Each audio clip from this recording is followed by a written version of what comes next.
ऑफिसात आल्यावर पाणिनी बराच विचारात पडला होता. बेचैन होऊन इकडून तिकडे फिरत होता. सौम्या, पद्मराग रायबागीनं त्याच्या आयुष्यात 2 रिव्हॉल्वर्स खरेदी केल्या. एक रतीशी लग्न होण्यापूर्वी आणि दुसरी लग्न झाल्यानंतर. आता असा विचार करूयात की त्यांनी मैथिलीला सुद्धा रिव्हॉल्वर दिली असेल का? शक्यता आहे, कारण ती खूप प्रवास करायची. तिची मित्रमंडळीसुद्धा खूप होती. तिच्या संरक्षणासाठी त्यांनी रिव्हॉल्वर दिली असेल. पण सर, त्यांनी एक रिव्हॉल्वर रतीला दिली होती. सौम्या म्हणाली, बरोबर आहे, एक रतीला दिली होती, पण तिला त्याचा नंबर माहिती नाही आहे. म्हणजे तिच्या दृष्टीने विचार केला तर तिला एक रिव्हॉल्वर मिळाली, नंबर बघायची गरज तिला कधी भासली नाही. रायबागीनी रतीला म्हणजे दुसऱ्या पत्नीला रिव्हॉल्वर दिली असेल तर पहिल्या पत्नीला म्हणजे मैथिलीला पण दिली असेल, हा तर्क बरोबर आहे. आणि तसं असेल तर मैथिलीला दिलेली रिव्हॉल्वर ही त्यांनी प्रथम खरेदी केलेली रिव्हॉल्वर असू शकेल. अगदी बरोबर आहे. आणि त्या पहिल्या रिव्हॉल्वरनंच खून झाला आहे ते आपल्याला कळायचं आहे ना अजून. पण तारकरनी ड्रॉवरमधून घेतलेली रिव्हॉल्वर ही पहिल्यांदा खरेदी केलेली आहे, म्हणजे आधी खरेदी केलेली. रतीची पर्स चोरल्यानंतर रायबागीला ठार मारणं मैथिलीला सोपं होतं. खुनी हत्यार ती रतीच्या पर्समध्ये ठेवून गॉगल घालून इथे येऊन ती पर्स आपल्या ऑफिसमध्ये ठेवू शकत होती. नंतर काहीतरी बहाण्यानं ऑफिसातून बाहेर जाऊन विलासपूरला जाऊन रतीच्या फ्लॅटची डुप्लिकेट किल्ली वापरून तिच्या घरात ठेवलेली रिव्हॉल्वर ती घेऊन येऊ शकत होती. त्यामुळे तिच्या ताब्यात रतीची रिव्हॉल्वर असणार होती. ती चतुर असेल तर तिच्या ताब्यात असलेल्या रिव्हॉल्वरची तिने काहीतरी विल्हेवाट लावली असेल. उलटपक्षी ती हुशार असेल तर तिच्या ताब्यात असलेल्या रतीच्या रिव्हॉल्वरची काहीही विल्हेवाट न लावता ते रिव्हॉल्वर तिने स्वतःकडे ठेवलं असेल. म्हणजे कोणी जर विचारलं की पद्मराग रायबागीने तुला रिव्हॉल्वर दिलं होतं का, तर ती रतीकडून चोरलेलं रिव्हॉल्वर दाखवून म्हणू शकेल, हो, दिलंय त्यांनी मला रिव्हॉल्वर, हे पहा. आणि ती खोटं बोलत असेल हे सिद्ध करणारा काहीही पुरावा कुणाकडेच नसेल. सौम्या, एक काम कर, कनकला एक फोन लाव आणि विचार, पार्किंग लॉटमध्ये त्यांनी ज्या गाड्या तपासल्या त्यात एक गाडी उत्क्रांत उदगीकर नावाच्या माणसाची होती आणि एक मुरुगा गोमेद हिच्या नावाने, असं त्यावेळी कनक म्हणाला होता. त्यावेळी मी म्हणालो होतो की मुरुगावर जास्त लक्ष केंद्रित कर आणि तिची माहिती काढ. पण नंतर झालेल्या घडामोडींवरनं मला वाटतंय की आपण आपलं लक्ष बदलावं. त्याला म्हणावं, मैथिली आणि उदगीकर यांचा काही संबंध आहे का? सौम्यानी फोन करून कनक ओजसला पाणिनीचा निरोप दिला. तेवढ्यात पाणिनीचा फोन वाजला. फोनवर भोपटकर होता. मी तुम्हाला हे सांगू इच्छितो की रायबागीच्या मृत्यूपर्यंत मी मैथिलीचं वकीलपत्र घेण्याचा विचार केला नव्हता. ठीक आहे ना, मग मी तुला कायद्याने विचारू शकतच नाही की तू का घेतलंस तिचं वकीलपत्र. मला कायद्यापेक्षा वेगळा मार्ग दिसतोय. आपल्या दोघांच्या आशिलांनी परस्पर समझोत्यांनी मालमत्ता विभाजन करायचं का? पाणिनी पटवर्धन काही बोलला नाही. तुम्हाला माहिती आहे की कायदेशीरदृष्ट्या माझ्या आशिलाचा पत्नी या नात्यानं रायबागीच्या मालमत्तेवर हक्क आहे. ही वस्तुस्थिती दोघांनी स्वीकारली की आपली चर्चा पुढे जाईल. मी ही गोष्ट वस्तुस्थिती म्हणून स्वीकारायला तयार नाही. पाणिनीने आपली भूमिका स्पष्ट केली. माझ्या सेक्रेटरीला मी इथे पद्मरागच्या इच्छापत्राची प्रत घेऊन बोलवतो. शेवटचे इच्छापत्र? माझ्या माहितीनुसार तरी मैथिलीशी लग्न झाल्यावर त्यांनी लगेचच ते तयार केलं होतं. सगळी मालमत्ता त्यांनी पत्नी या नात्यानं तिच्या नावानं केली होती, म्हणजे तिला लाभार्थी केलं होतं. तसं असेल तर रतीशी लग्न झाल्याबरोबर हे विल रद्द होईल आपोआप. नाही तसं होणार पटवर्धन, कारण रतीशी झालेला विवाह हा कायदेशीर नव्हता. मैथिलींनी घटस्फोट दिलेला नसताना त्यांनी रतीशी लग्न केलंय. पण माझी माहिती आहे की रतीशी लग्न झाल्यावर त्यांनी वेगळं विल केलेलं होतं. त्यामुळे मैथिलीच्या नावानं केलेलं विल आपोआप रद्द होतं. हे बघा, मी तुम्हाला मोकळेपणानं सांगतो पटवर्धन, त्यांनी मला रतीशी लग्न झाल्यावर खरोखरच आधीचं विल रद्द करून नवीन विल करायला सांगितलं होतं. म्हणजे त्याचा मसुदा तयार करायला सांगितला होता, पण मध्येच त्याचा विचार बदलला. तो म्हणाला, त्या दोघात जोपर्यंत मिळकतीच्या वाटणीबाबत नक्की ठरत नाही तोपर्यंत थांब. त्याच्या डोक्यात होतं की रतीबरोबरच्या घटस्फोटाची तडजोड म्हणून तिला पुढची 10 वर्ष ठराविक रक्कम दरवर्षी द्यायची. शिवाय विलमध्ये एका मोठ्या रकमेची तरतूद करून ठेवायची. पण त्यानुसार अंतिम विल प्रत्यक्षात तयार झालंच नाही.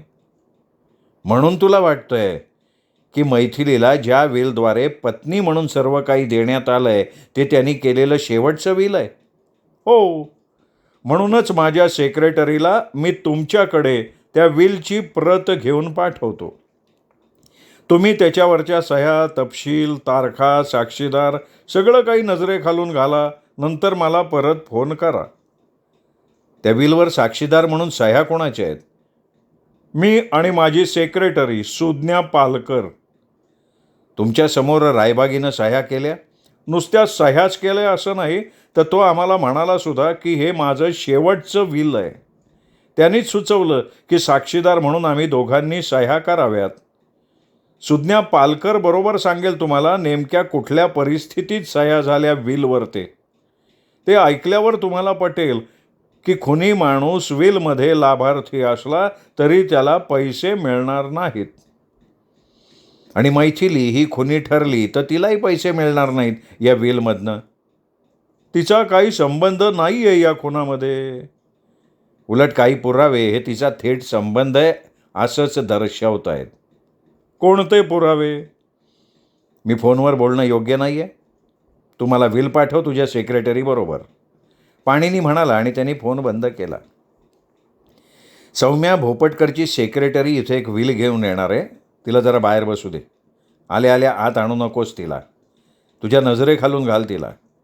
सकृत दर्शनी ती मिर्लेकरशी खूप चांगले संबंध ठेवू नये. त्याच संबंधातून मिर्लेकरनं रायबागी नसताना भोपटकरला कंपनीत घुसवलं आणि मग प्रत्येक बारीक सारीक गोष्टीत रायबागी हा भोपटकरवर कसा अवलंबून राहील असं पाहिलं. त्यामुळेच आपली अशील रती आणि भोपटकरचे संबंध बिघडले आणि तिच्याशी खुन्नस धरून भोपटकर आता मुद्दाम मैथिलीचं वकीलपत्र घेतोय. दिसायला कशी आहे ही सेक्रेटरी सुज्ञा? स्मार्ट आहे, छान आहे. मग तिच्यावर विशेष लक्ष ठेव हे मला सांगायची गरज नाही. तुमच्याकडे येणाऱ्या सगळ्यात सुंदर मुलींकडे माझी खास नजर असतेच. पाणिनीने हसून सौम्याकडे बघितलं. तुमचं जे भोपटकरशी बोलणं चाललं होतं त्यावरून मला वाटतंय तो तुम्हाला असं भासवायचा प्रयत्न करत होता की त्याच्या हातात हुकमाची पानं आहेत. पण हे तो माझ्यावर इतके वेळा ठसवायचा प्रयत्न करत होता की जणू त्याच्यात काहीतरी कच्चा दुवा आहे आणि तो माझ्या लक्षात येऊ नये यासाठी तो प्रयत्न करतोय. मैथिली हे जे नाटक करतीये किंवा केलं आहे त्यातून ती निभावून जाईल. काय नाटक? रायबागीपासून घटस्फोट घेतीये असं भासवणं, त्यासाठी त्याच्याकडून पैसे उकळणं, नंतर घटस्फोट मिळालाय असं त्याला सांगणं, त्या नावावर त्याच्याकडून मोठी रक्कम मिळवणं आणि नंतर हळूच जाहीर करणं की घटस्फोट झालेलाच नाही आहे. त्यामुळे रतीशी झालेला विवाह कायदेशीर नाही आहे आणि त्यामुळे रायबागीची विधवा म्हणून त्याच्या संपत्तीवर माझाच हक्क आहे. सौम्या, या जरा कायदेशीर बारकावे आहेत. ती हक्क सांगतेय तो फक्त रायबागीची विधवा म्हणून नाही, तर त्याच्या विलनुसार असलेल्या तरतुदीप्रमाणे. असं विल जे कधी बदललं गेलं नाही असं तिचं म्हणणं आहे. रतीला काहीच संरक्षण नाही का कायद्याने? विल केल्यावर माणसाने लग्न केलं तर त्याच्या जोडीदाराच्या दृष्टीनं विचार केला तर आधीचं विल रद्द ठरतं. अर्थात यालाही काही अपवाद आहेत. पाणिनी म्हणाला तेवढ्यात इंटरकॉम वाजला. सौम्यानी घेतला. तुम्हाला भोपटकरची सेक्रेटरी अपेक्षित होती, पण इथे त्याच्याऐवजी स्वतः भोपटकरच आलाय. आत यायला सांग त्याला. भोपटकर आत आला. रायबागीच्या घरात जो तमाशा झाला त्याबद्दल सॉरी पटवर्धन. पण काय आहे, मैथिली आणि अंगिरस खासनीस यांचं कधी पटलंच नाही, त्यामुळे ती एकदम आक्रमक झाली. तुमची सेक्रेटरी येणार होती ना विल घेऊन? मी म्हणालो ना, ती तुमची खूप फॅन आहे, त्यामुळे तिला भीती वाटत होती की तुम्ही तिला विलवर सह्या कशा झाल्या, त्यावेळी परिस्थिती कशी होती, यावर तिची उलट तपासणी घ्याल. तिने मला अक्षरशः पाया पडून सांगितलं की मी नाही जाणार पाणिनी पटवर्धनांकडे. मग मी आलो शेवटी. भोपटकर म्हणाला आणि त्याने पाणिनीच्या हातात आपल्याबरोबर आणलेली विलची प्रत दिली. मूळ विल मी कोर्टात सादर केलंय पटवर्धन, त्यांच्याकडून अधिकृत होण्यासाठी. हे अगदी मोजक्या आणि नेमक्या भाषेत लिहिलेलं इच्छापत्र आहे. त्यात एवढंच म्हटलं आहे की हे विल करताना रायबागी यांनी ते उत्तम मानसिक आणि शारीरिक अवस्थेत असताना केलं आहे. आधीची सर्व विल या विलद्वारे रद्द करण्यात आलेली आहेत आणि रायबागीची सगळी मालमत्ता त्याची पत्नी मैथिली हिच्या नावानं केलेली आहे, अन्य कोणाच्याही नावे नाही. जर कोणी एखादा माणूस या विलवर हक्क सांगून किंवा त्यात काही त्रुटी काढून हे विल अवैध आहे असं दाखवून संपत्तीवर हक्क सांगायला लागला तर अशा व्यक्तीला 1,000 रुपये एवढी रक्कम देण्याची तरतूद या विलमध्ये केली आहे. हे विल माझ्यासमोर आणि माझी सेक्रेटरी सुज्ञा पालकर हिच्यासमोर करण्यात आलं आहे आणि साक्षीदार म्हणून आमच्या दोघांच्या सह्या आहेत. आता तुम्हाला काही प्रश्न असतील तर विचारा पटवर्धन. विलवर जी तारीख टाकली आहे त्याच तारखेला ते केलं आहे? हो पटवर्धन, त्याच तारखेला केलं आहे, माझ्या ऑफिसातच केलं आहे. रायबागीनीच आमच्यासमोर सह्या केलेत आणि साक्षीदार म्हणून आम्ही दोघांनी सह्या कराव्यात म्हणून त्यांनीच सुचवलं, त्यानुसार आम्ही सह्या केल्या. पटवर्धन हे अत्यंत पद्धतशीर आणि कायदेशीरपणे केलेलं आहे. मैथिली आणि रायबागीचं लग्न झाल्यानंतर किती दिवसांनी केलं गेलं आहे? 48 तासात. त्यांनी मला फोन करून सांगितलं की तो लग्न करतोय मैथिलीशी आणि तिच्यासाठी त्याला विल करायचं आहे. मग त्या आधीच्या विलचं काय? त्यांनी ते केलेलं असणारच. त्या विलमधल्या तरतुदी मला माहिती नाहीत, कारण मी तेव्हा त्याचा वकील नव्हतो. याचा अर्थ रायबागीनं ज्या दिवशी मैथिलीशी लग्न केलं त्या दिवसापासून तू त्याचा कायदेशीर सल्लागार बनलास? असं कुठं म्हणालो मी? खरं तर हे विल बनवण्यापूर्वी अनेक महिन्यापासून मी त्याला छोट्या मोठ्या कायदेशीर बाबीत मदत करत होतो. पण हे विल केल्यापासून तो माझ्यावर बराच अवलंबून राहायला लागला आणि नंतर हळूहळू त्याचं आणि मैथिलीचं बिनसायला लागलं. मैथिलीचं म्हणणं आहे की रतीनीच त्याच्यात आणि मैथिलीमध्ये वितुष्ट निर्माण केलं. त्यांनीच नंतर मैथिलीला स्पष्ट सांगितले की त्याला रतीशी लग्न करायचं आहे. मैथिलीनी केरशीला निघून जावं, तिथेच घर घेऊन राहावं आणि त्याला घटस्फोट द्यावा. या गोष्टीला मैथिली तयार झाली नाही. तिने इथेच रायबागी विरुद्ध दावा लावला कोर्टात, पण रतीला सुद्धा त्यात प्रतिवादी म्हणून गुंतवलं. रायबागीकडून खूप मोठी रक्कम पोटगी म्हणून मागितली. तिच्या देखभालीसाठी वेगळी रक्कम मागितली. रायबागीच्या संपत्तीचा ताबा घेण्यासाठी कोर्टानं अधिकारी नेमावा अशी सुद्धा मागणी केली आणि त्यासाठीचा सगळा खर्चसुद्धा रायबागीने द्यावा अशी तिने मागणी केली. मग या दाव्याचं काय झालं? मी स्वतः खात्री केली आहे पटवर्धन, तो दावा काढून टाकलाय. काय कारण घडलं दावा काढून घेण्याचं? मला समजल्यानुसार रायबागी आणि तिच्यात तडजोड झाली. तिने दावा काढून घेतला. त्या बदल्यात त्यांनी तिला काही रक्कम दिली. ती घेऊन तिने केरशीला जाऊन घर घेतलं आणि रायबागीला घटस्फोट देण्याचं वचन दिलं, पण प्रत्यक्षात दिलाच नाही. रायबागीच्या घरी काय झालं ते पाहिलं ना तुम्ही. मैथिलीनीच सांगितलं की तिने रायबागीला नुसतं भासवलं की तिने घटस्फोट घेतलाय म्हणून, पण खरं म्हणजे ते खोटं होतं. तिनं ते भासवण्यासाठी कोर्टाची खोटी ऑर्डर पाठवून दिली. तो फ्रॉड होता हे मान्य, पण त्यामुळे ही वस्तुस्थिती बदलत नाही ना. पटवर्धन, तिने वास्तवात घटस्फोट दिलाच नाही आहे. त्यामुळे झालं काय की आधीच्या बायकोला घटस्फोट न देता रायबागीनं रतीशी लग्न केलं असं झालं ना. त्यामुळे ते अवैध ठरतंय. मैथिली आणि रायबागी यांच्यात मालमत्तेबाबत कधीच तडजोड झाली नाही. माझ्या माहितीप्रमाणे तरी नाही. त्यांनी तिला सांगितलं की तिच्या मागे त्याने गुप्तहेर लावले होते आणि तिचा कुठल्या तरी स्कॅन्डलशी संबंध आहे. काय होतं ते माहिती नाही. माहीत नाही का तू सांगत नाही? प्रामाणिकपणे सांगतो, मला ते माहिती नाही नेमकं काय ते. पण रायबागीला मैथिलीच्या भूतकाळातलं काहीतरी माहिती होतं. ते लोकांसमोर आणायची भीती तिला दाखवून त्याने तिला दावा मागे घ्यायला लावला आणि तडजोड करायला लावली. ती त्याच्या म्हणण्याप्रमाणे केरशीला गेली, घटस्फोट द्यायचं मान्य केलं, पोटगीसाठीचा हक्क सोडला. आपण त्याच वेळी तिने त्याच्याशी डबल क्रॉस करायचं ठरवलं? मला नाही वाटत तसं. म्हणजे सुरुवातीला तिने सगळं रायबागीच्या इच्छेप्रमाणे करायचं ठरवलं होतं. पण रतीने ज्या प्रकारे रायबागीवर वर्चस्व प्रस्थापित केलं त्यानंतर तिने त्याला डबल क्रॉस करायचं ठरवलं. तू नक्की तपासलंयस का की रायबागे आणि मैथिली यांच्या घटस्फोटाची ऑर्डर कोर्टाने दिलेली नाही? ते तपासल्यावरच मी मैथिलीचं वकीलपत्र घेतलं. पण तिने कोर्टाच्या ऑर्डरची खोटी कॉपी रायबागीला पाठवली नाही. एक मिनिट. मैथिलीने ऑफिसच्या स्टाफसमोर ते कबूल केलं आहे. एक बारकावा आहे त्यात पाणिनी पटवर्धन, ती ऑर्डर खोटी नव्हती, फोर्ज्ड नव्हती. म्हणजे काय म्हणायचं काय तुला नेमकं?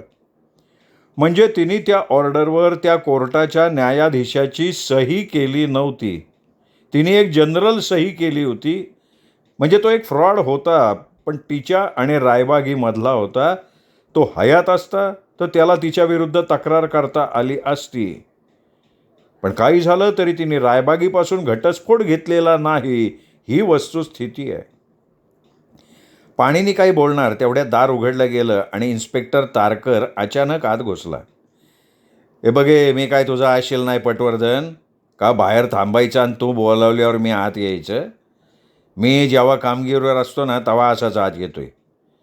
हे बघ, या क्षणी मी तुझ्या आशिलाला म्हणजे त्या रतीला खुनाच्या आरोपावरनं अटक करायला आलोय. काय पुरावा आहे?